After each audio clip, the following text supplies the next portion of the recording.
Good evening. I'm Stephanie Breeding, principal here at Rineyville Elementary, and I want to welcome everyone to our 3rd and 4th grade Museum and Spotlight Night. Tonight, our students are going to be presenting research projects that they have worked on. They've come dressed as characters. They have some presentations on trifold boards, and some will be on Chromebooks. We're very excited about showcasing our student work, and we welcome you and hope you enjoy the evening. She discovered that when she saw David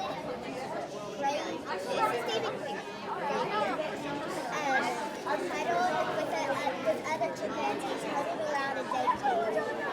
And for 3 hours they fed on the dead pig. Ew, really? Yeah. So before they were herbivores. No, they were omnivores. They were omnivores, so they only eat vegetables. But now, when they were herbivores, they ate both.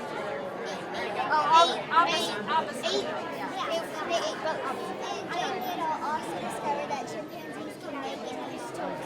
Jane once saw a chimpanzee make a tool.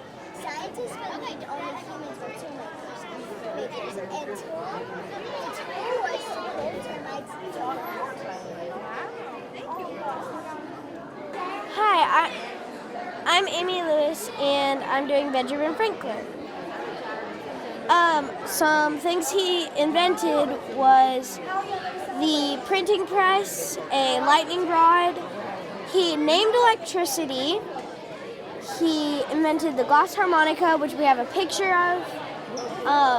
He invented the Franklin stove, which provided more heat with less fuel. He invented bifocals, a rocking chair, and the Gulfstream. He was born on January 17th, 1706 in Boston, and he died on April 17th, 1790.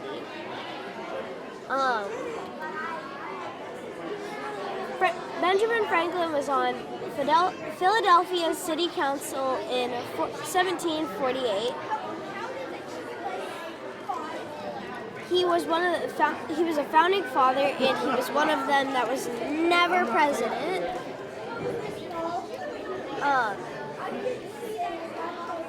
He helped draft the Declaration of Independence. I chose him because I actually saw a picture from him, and I'm like, I want to do him. I am Bella Fannin. I did Rachel Carson. Rachel Carson was the founder of environmental science, and she published her first book when she was 10. She was the youngest of 3 siblings. Her sister and mother died to DDT. What is DDT? A pesticide that killed the birds and got in everybody's lungs who's using it. Why did you choose it?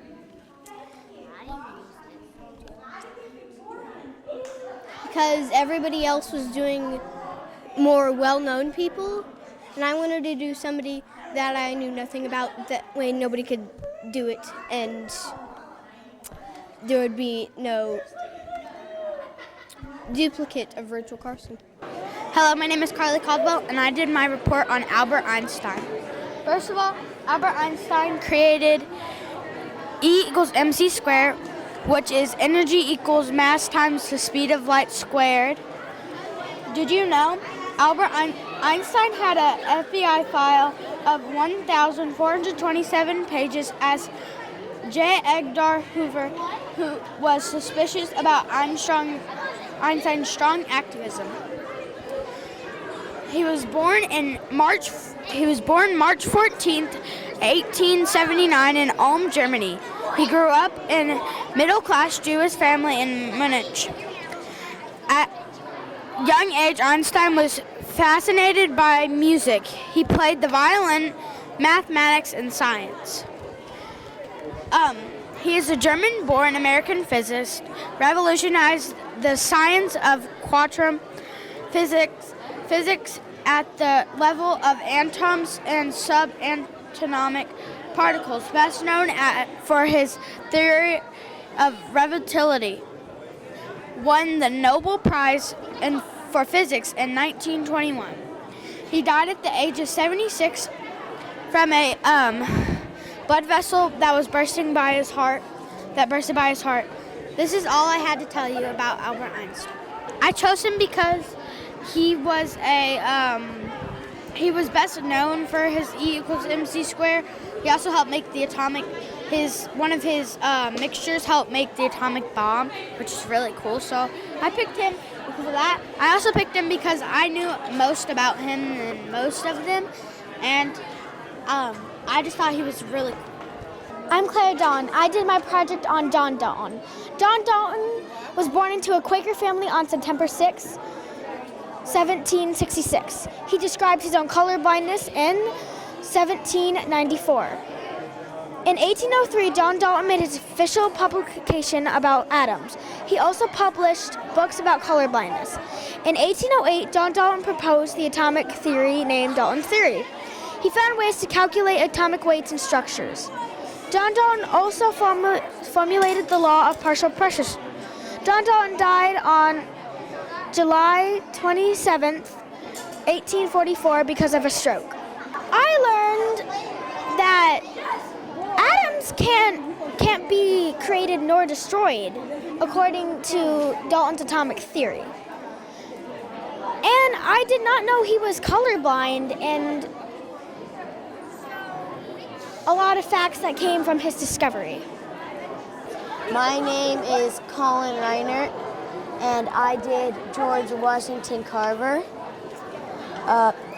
One interesting fact that I figured out is George Washington Carver did not invent peanut butter, but Marquis Gilmore Edison did actually invent peanut butter in 1895, and peanuts were actually not considered a crop until George Washington Carver's work. And he's the first African American to escape slavery. And his biggest invention was crop rotation. And he was also the first African American to earn a Bachelor of Science degree. And his final resting place was Tuskegee University. And he actually died in January 5th, 1943. And his exact age was either 78 or 79. And his date of birth was January or June, because they don't know his exact date of birth. It was January or June 1864. And as you can see, I drew a picture so you can see what he actually looks like. And I think that's it. My name is Enoch Dye, and then I did the Wright brothers. Tell me a little bit about you. So the first flight lasted 12 seconds and traveled 120 feet. And the Wright brothers only flew together in a plane one time in May of 1910 because they knew how dangerous it was to fly together. I'm Michaela Pretty, Assistant Principal at Rineyville Elementary, and we are here at Rineyville's Family Museum Night, and a portion of that we have invited a guest speaker from Cyber Safe Teens to come share information with our families and our students on how to navigate the world of technology and social media, to make parents aware of some of the situations and problems that our students might encounter while on social media, and to just help educate them on how to keep our students safe. And we hope that everyone's had a great night. Good evening, everyone. Let's try that again. Good evening, everyone. Thank you. It's great to see you. It's great to finally see faces other than my staff and students in the building. I'm excited to have you tonight. We're going to take advantage of having you here for an evening. We're going to do two things tonight. One, you're going to get to go over in a little bit to see your children and their presentations. But we also, each year, our Family Resource Coordinator, Ms. Garrett, does a needs survey for our school. And we've had several things pop up this year as things that you all have requested that you need more information about. One of those happens to be safety of social media and cyberbullying. cyber safety. So tonight, we're going to have someone speak with you all about cyber security and safety. And I'm going to tell you, we may be thinking, oh, this is not Rineyville students that we need to be worried about. Yes, you do.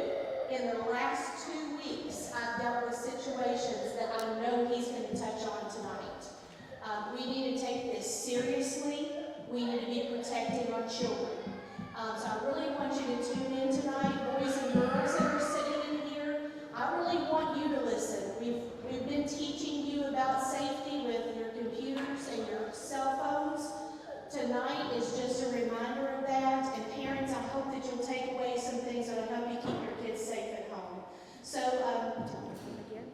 tell me your name again. Brett Kryline.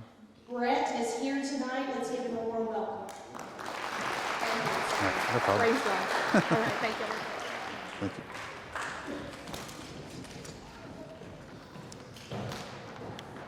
So, if you came here tonight thinking that you learned how to take a computer apart and figure all the guts out of it, you came to the wrong thing. I am not a techie, I'll tell you right up front. I've been in law enforcement for 27 years. The last 3 years I've spent in a SRO as a school SRO in Warren County. Before that I was a detective. I worked a lot of serious crimes like homicides, robberies, and crimes against children. So one of the important things that I liked working was crimes against children because I thought that was one of the most important things I worked, because those are really your victims. Your children are innocent. So as a parent and a grandparent, I am both. I have 5 children and I have 5 grandchildren, all girls. I'm cursed, I can't get a grandson. So I don't know what I did wrong, but this stuff is really easy to be overwhelmed with. The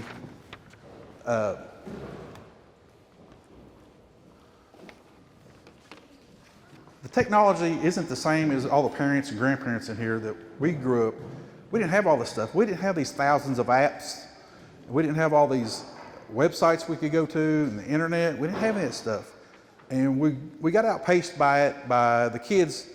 I guarantee you every kid in here can work an iPad or a computer better than any of us. I promise you they can. I have a 2-year-old granddaughter can work an iPad. She can change it and add things, take things off of it. I don't know how she does it. So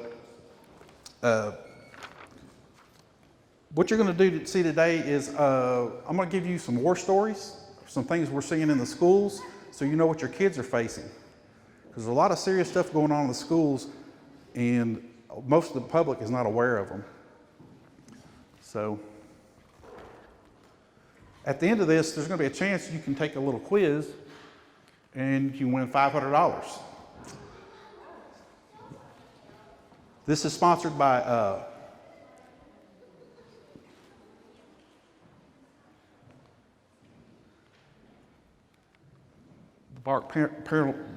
parental monitoring app. So what that app is, I'll explain to you. That's one of the things, the resources we use quite a bit, and I'll give you some more information about that in just a few minutes. So tonight, you're going to know what the big problems are in the schools, what's going on, the consequences that people are facing because of those problems, and a 3-step plan that anybody in here can do tonight. If you're not technical, you can do this. You can be confident in the safety of your child.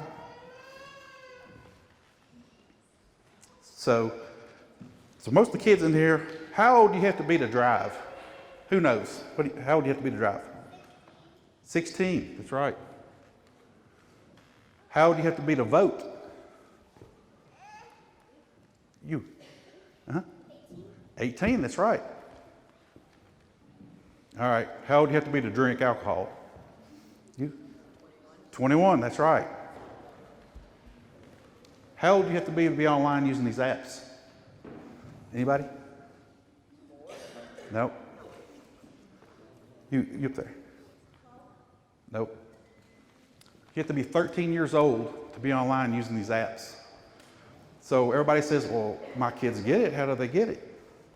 Well, you get it because you're lying when you sign up for them. All those things have an age limit on them. Some of them are older than 13. So it's real easy just to lie about your age and get those apps.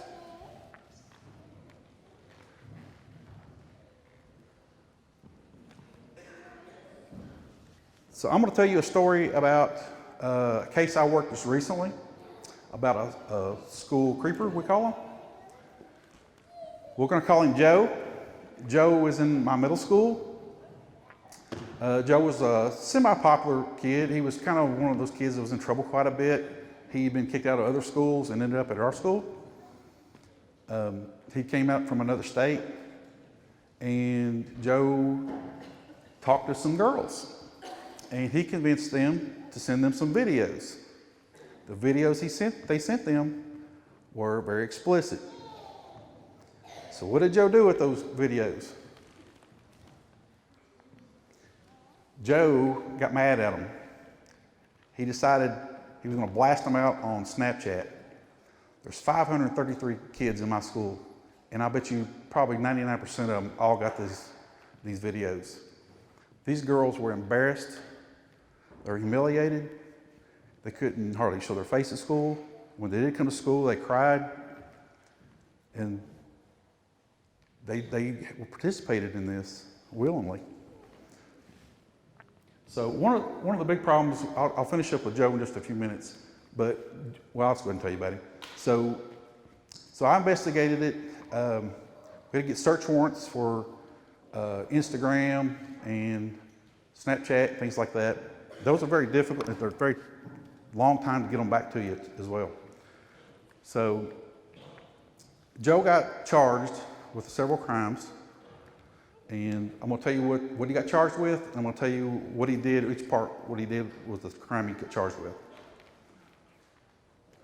But these girls, one of them had to leave our school. She couldn't take it anymore. She's no longer there. The other one is there, but she still has a hard time with it. This stuff never goes away. It keeps circulating around. And I can guarantee you right now, there's some creepy old dude somewhere that's got copies of these. So what are the pressures that our kids are facing at school? The Instagram example. This is what they show on Instagram, and this is what they actually look like. All those filters and everything, that's not real.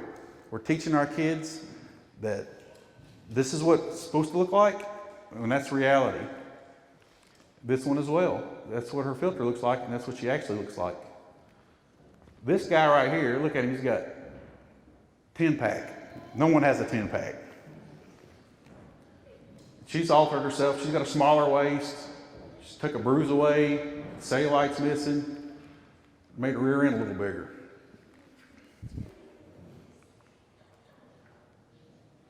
So why are people doing all this stuff? Well, it's a popular thing. They got to do anything they can to get as many likes as they can.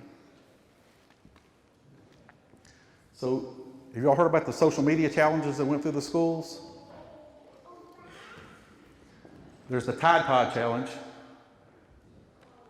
Right there, people were eating Tide Pods. Tide actually had to come out and tell you that you can't eat the Tide Pods, they were dangerous.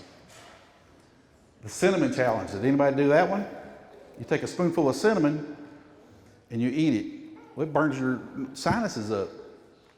I'm so proud to tell you that my son did that. He ended up, good thing it was wintertime, he ended up burying his head outside in the yard in snow. It was burning his nose up so much. And then there's the eye color change. You change one of the color of one of your eyes by putting stuff on your eyes. A lot of these are really harmful. A lot of kids ended up in the hospital over these. And my favorite, the condom challenge. You snort a condom up your nose and pull it out your mouth. This was going through our schools.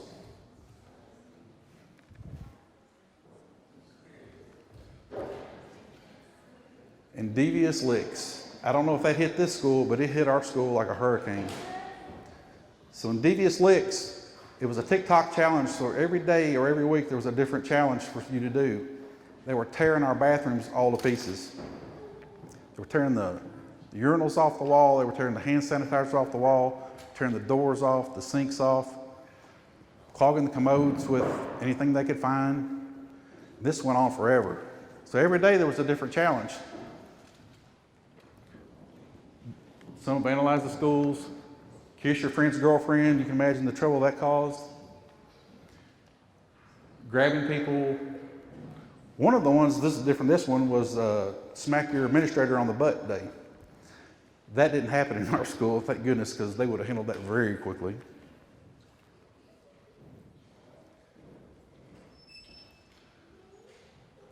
So the main thing that we're seeing a lot of is nude pictures getting sent and requested online. So they did a survey of if you got a request from someone that you knew, would you send them a nude photo? They got another question that if you got one from someone you didn't know, would you send them a nude photo? 6th graders, 15% of them would send a nude photo to someone. 12th graders, 63% would send them. That's the people they know. People they don't even know. Someone anonymously hits their phone, says, send me a nude pic. 12% of 6th graders and 56% of 12th graders. And if you'll notice, in this age category, the 10th and 11th grade, the 9th and the 11th is even higher. They would send a stranger higher than they would someone they knew. The reason they would do that is they didn't think it was in their peer group, they would be found out about it.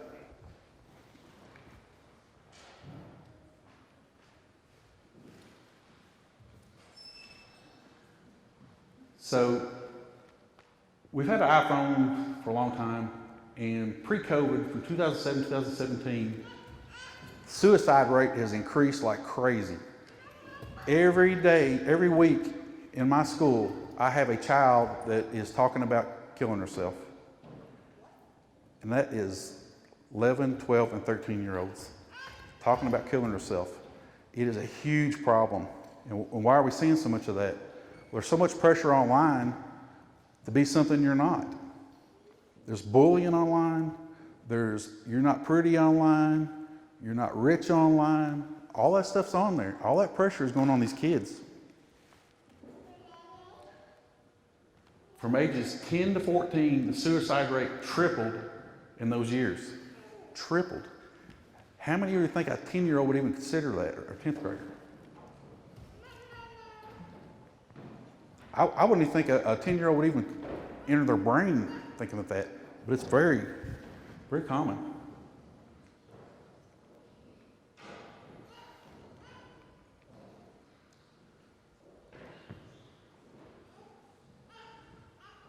So the problem with this is, if you look at this data up here, it's accelerating. It's getting worse.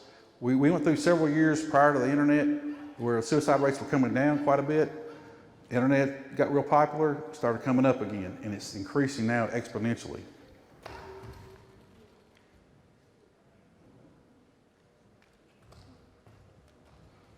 And the biggest increase is females. It's mostly female driven.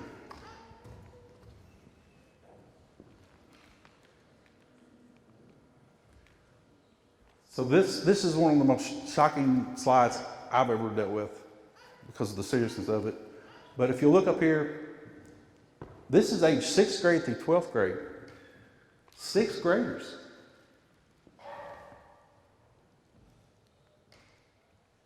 (6.2% to 5.8%). The average in that is about right at 7%. 7% of my school of 533 is about 37 kids are thinking about killing themselves. 37 out of 533, that's a lot.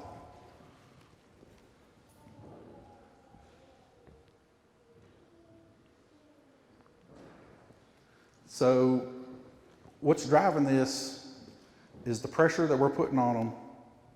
Their brains aren't resting at night because they're on the phones. Right? Do your kids ever get up really groggy in the morning? It's because they've been up on their phones all night long. I got kids that come in there all the time that tell me they've got 2 hours of sleep, 3 hours of sleep. They've been up texting all night long or Snapchatting all night long with their buddies. So what are the legal consequences of sending photos to each other? So you just request a self-nudity.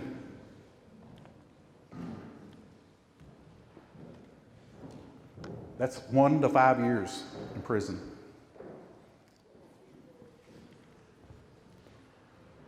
If you take one of yourself, that's promoting sexual performance by a minor. If you're less than 18, it's 5 to 10 years. If you're less than 16, it's 10 to 20 years. If you're injured, it's 20 to 50 years. So I'm going to back up. So this is what Joe did. Joe requested that they send themselves naked pictures, and they did, and they sent videos. So Joe was charged with that. The girls could be charged with taking the selfie of themselves, promoting the sexual performance by a minor. They're looking, since they're under 16 years old, 10 to 20 years. That's a lot. So they sent it to him. That's distribution of matter portraying of minor sexual performance. That's child pornography. You take a picture of yourself and you're underage, you have manufactured child pornography.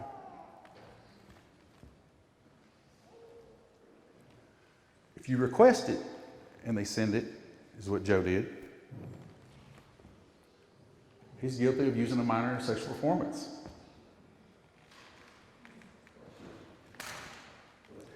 Let's say he shared it with his buddies, and he did. They just possessed it. You can't possess it, you can't control it, and you can't show it to your friends.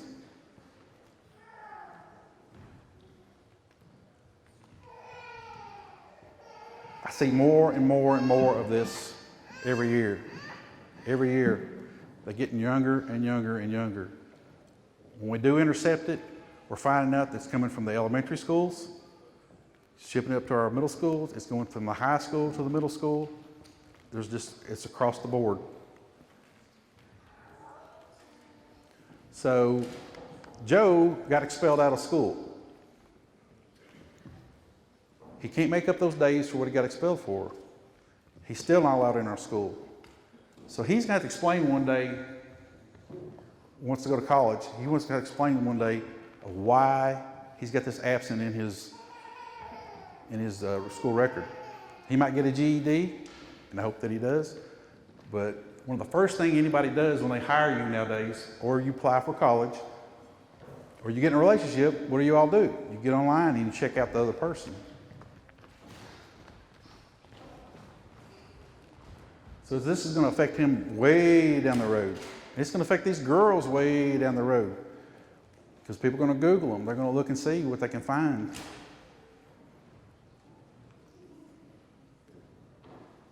So we're going to give you a simple plan that anybody in here can do and how to prevent this stuff.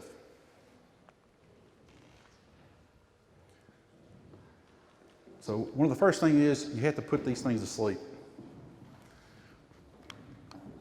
When your kids go to sleep at night, you need to take their phones from them. Now, I know the kids don't like hearing that, but you're paying for these phones. These kids can't get them without you. You control that phone, you own that phone, you do what you want with that phone. But they need to rest their minds because they're sneaking those phones out at night and they're staying up all night long doing this kind of stuff. If you think your kids aren't doing it, go through your kid's phone. There are so many apps that hide photos. They hide all this stuff. You have to learn how to dig through them.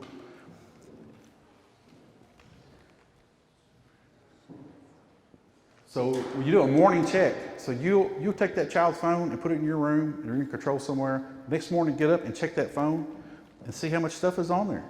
You'll see how many people were hitting them at 2 or 3 in the morning. And you can also check the content of what your kids are seeing. and know before they go. So what you need to do is, before they put any apps on your phone or go to any websites, things like that, you need to check it out first to see what it is. Because some of these things are hidden in there and you don't know what they're doing, but they're set up for adults and the kids are getting them. So how do you do that? Go to commonsensemedia.org. It'll tell you everything you want to know about any app out there, website, whatever. It's free. You go to it, it'll tell you a lot about them. Let's take TikTok, for example. This is a TikTok on that website. It says age to be on there, you have to be 15. Now we know they got to be 13 to be online using these apps, but their age requirement is 15.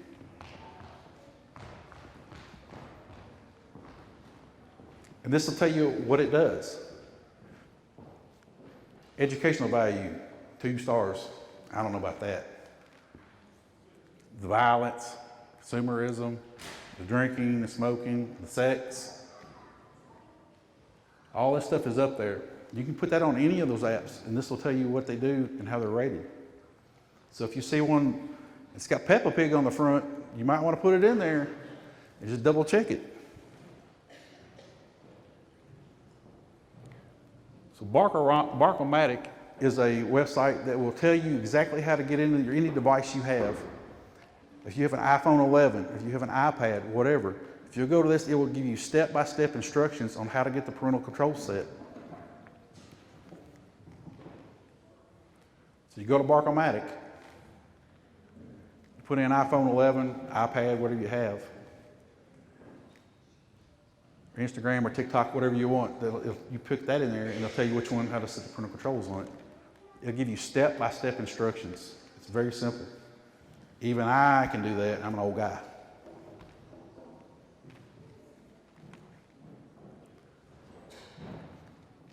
So if you want to do the $500,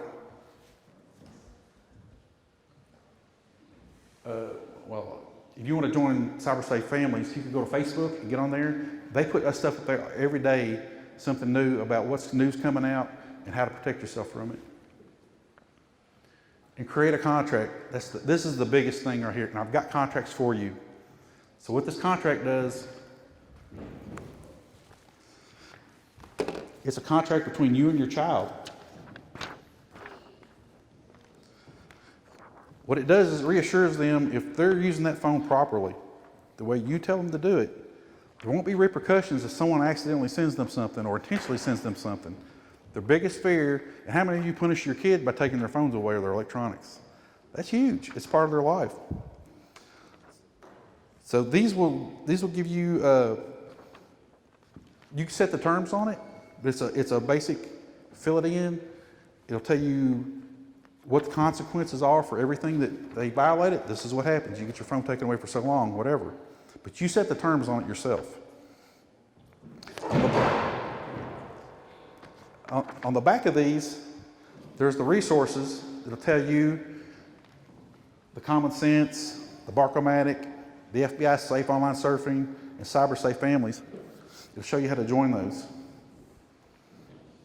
The Barkomatics is I really recommend it. It's free.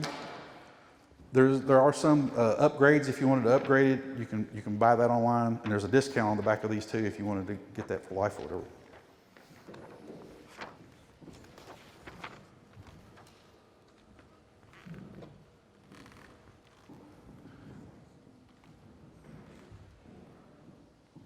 So now the biggest part of this is what questions do you all have that we could answer about them?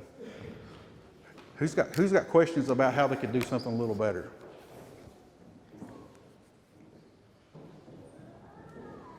Anybody have any questions? What's your question, buddy?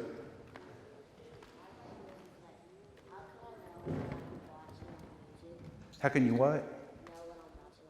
How can you know what you're watching? Well, YouTube is one of those users you have to be 13 to use anyway. So you're going to need a parent or someone to prove what you're going to watch. So they're going to have to approve it first, and they might want to check it out first. And that's how you know if it's good or not enough for you. So anybody else have any questions? Yes, sir? Something that also something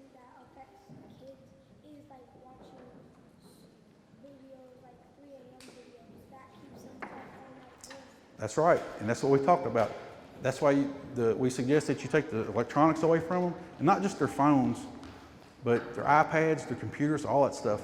When I went to speak to Joe at his house, I called his mother at work and told her what was going on, and I agreed to meet with her after work at his house. I already seized his phone and had his phone.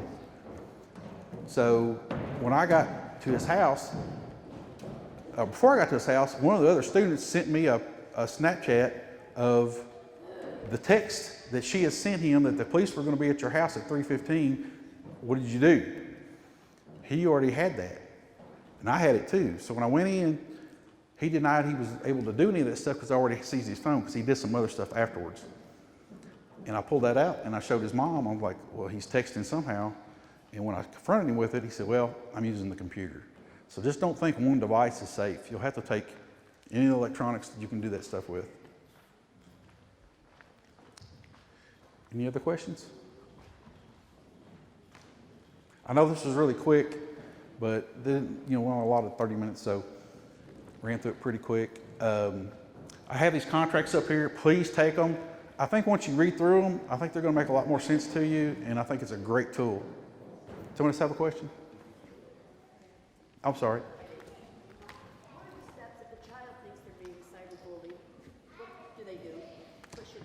Okay, so if you're being bullied at school or something, you contact your administrators and let them start with it. If it's law enforcement needs to get involved as well. So.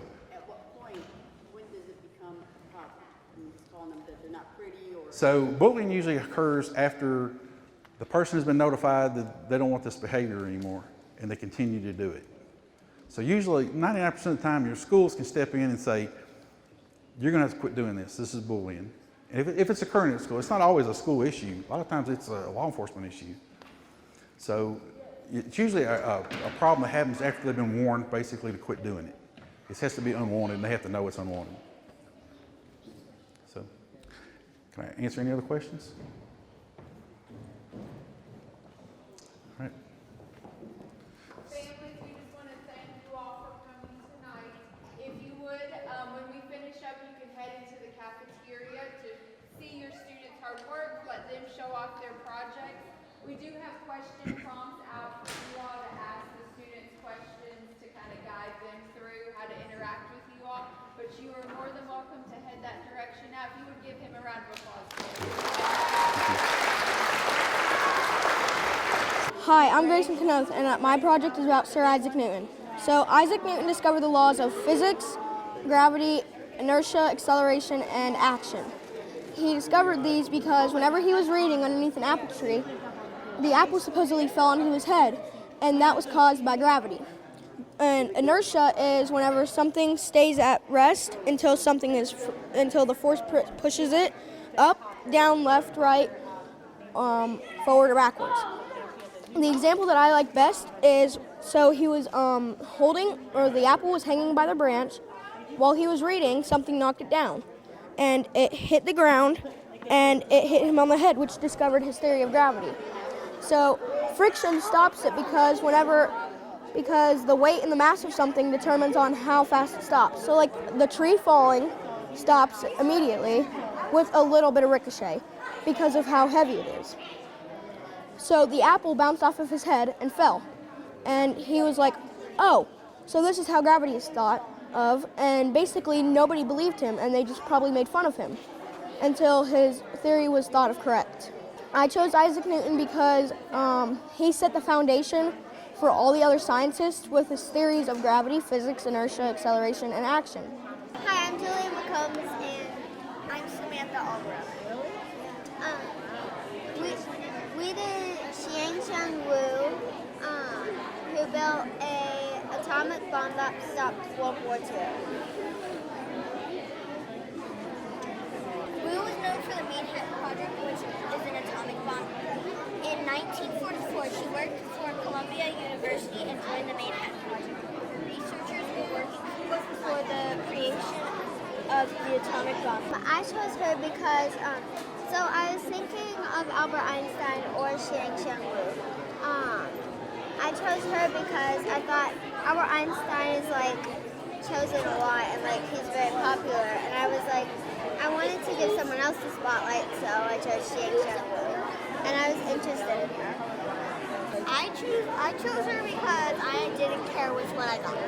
I am Colin Reeder, and I did the Wright brothers. They built their plane out of wood for the frame, and then fiber for the wings, and then they actually added an engine on their third attempt, and it worked. It lasted a little longer in the air, but then eventually it crashed. I'm Alexa Vaughn. I did Katherine Johnson, and so she started high school at age 10, and she graduated at 15. She was born in 1918, and she didn't die too long ago. She died on February 24th, 2020, and she died at 101 years old. She's mostly known for doing the calculations of the Apollo 11, and NASA actually used her calculations to get the Apollo 13 safely home. I picked Katherine Johnson because I think that she has a good backstory, and that she didn't give up because nobody really believed that she could get into NASA, and because she was a black woman at the time of segregation, which made it even harder. And so I think that it's just a good influence to young ones to never give up. Hello, my name is Peyton Lambert, and I'm doing my project on Albert Einstein. So some basic facts are that Albert Einstein was born on March 14th, 1879, and died on April 18, 1955. He had one sister named Maria Einstein, and he was born to Pauline and Herman Einstein. So he had two wives named Oliva Marlick and Elsa Lowen. Einstein died because of a blood vessel that burst near his heart. So some fun facts that you probably didn't know is that his last words were in German, so the doctor didn't know what he said. His brain was stolen by a guy named Thomas Harvey. He didn't speak till he was 3 years old. The partial lobe in his brain was 15% larger than that of an average brain. At 16, Einstein is just said to have failed an exam that would let him train to become an electrical engineer. He was born German and a Jew. Then he renounced his German citizenship in 1896. He became a Swiss citizen in 1901. However, he died in 1955 as an American citizen. Interestingly, it took him 9 years before he could finally land at his first job after graduation from the Zurich Polytechnic in 1900. I did my project on Albert Einstein because he's very famous and well known, so it's easy to get facts, and without him, we'd have a lot of unknown questions in our life. My name is Phil, and I'm talking about Jane Goodall. She sat in a chicken coop for 5 hours to watch a hen lay an egg, and her family went crazy and called the police. So, and then she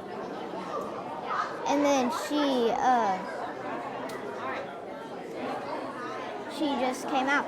And then whenever Jane Goodall was 1, her dad gave her a toy chimpanzee, and today, now she has it on her dresser. Oh, okay. Why did you choose Jane Goodall? Because she loves forests and adventures and monkeys, and I love doing all that stuff. The frequent stone behind by circles and the lightning. Wow.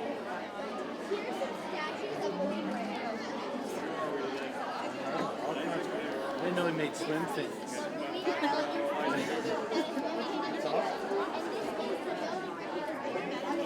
What was the favorite thing you learned about Ben? What's your favorite thing you learned? I think it was electricity. And how was he able to do that?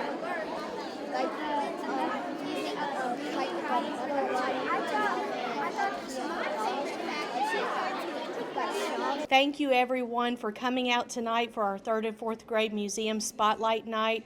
We're thankful that we have so many families that support Rineyville, and we look forward to seeing you in the near future. Have a great night.